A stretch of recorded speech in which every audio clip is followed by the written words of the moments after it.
kita cuba nak lupakan masa silam. Apa kita buat masa kecil-kecil, remaja. Cuba tak nak ingat. Jalan ke depan. Tapi ada satu masa tu, macam-macam cara.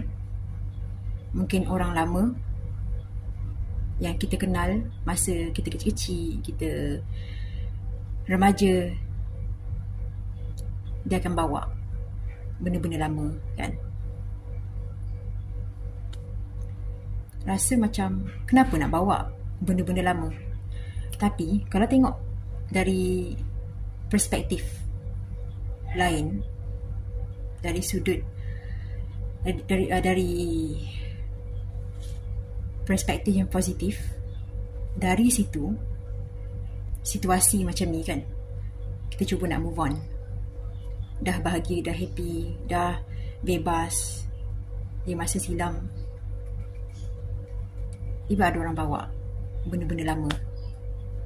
Rasa marah, rasa sedih, rasa macam kenapa, apa motif nak bawa semua ni, apa niat korang macam tu. Tapi duduk diam, sebab tak semua benda kita kena react. Kadang-kadang kita diam, tengok sudut positif, cara pandang positif. Sebab apa pun masalah, ujian, dugaan, kan free will.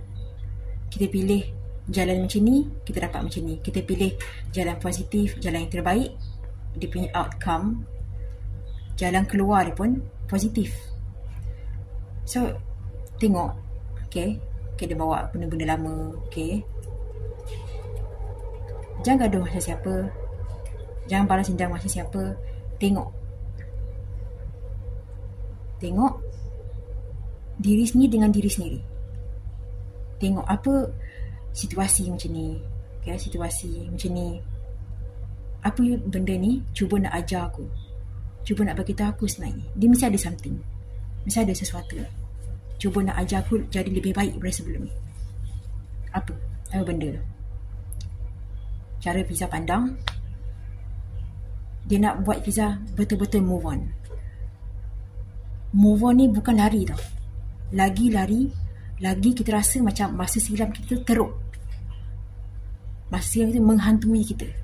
Tapi sebenarnya tak. Kita kat dunia ni, lahir-lahir kat dunia ni, kita kosong, tak tahu apa-apa.